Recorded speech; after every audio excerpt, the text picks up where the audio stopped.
कराची के इलाके सखी हसन पर भी मुश्तइल शहरियों ने वाटर बाउजर पर हमला कर दिया। शहरियों ने बाउजर के शीशे तोड़ दिए, जलाने की कोशिश भी की। मुजाहिरीन ट्रैफिक हादसे में दुकानदार की हलाकत पर एहतजाज कर रहे हैं। मजीद जानते हैं डॉन न्यूज के नुमाइंदे इमरान अहद खान से। जी इमरान, बताइएगा मुजाहिरीन का क्या कहना है?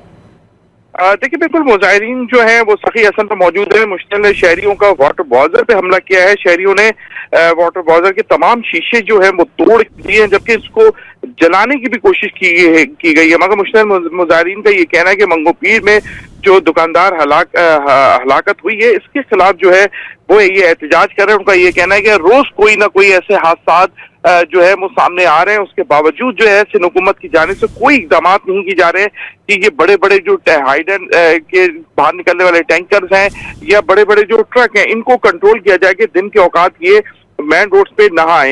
इसी हवाले से देखने में आ रहा है कि दोनों एतराज की जो सड़कें हैं ट्रैफिक के लिए बंद कर दी हैं। एहतजाज का सिलसिला भी जारी था, मगर यहाँ पर जो पुलिस पहुंची है उसके बाद उसने कोशिश की है कि किसी भी तरह यहाँ पर जो जलाओ गिराव करना चाह रहे हैं लोग, जो मुश्तइल नौजवान है, उनको किसी तरह रोका जाए और वो जो वाटर बाउजर है उसको जलने से रोक दिया और उसको वापस हाइडेंट भेज दिया। हालात यहाँ की संगीन नजर आ रहे हैं। जी इमरान, तफसीलात आपने शेयर की, शुक्रिया।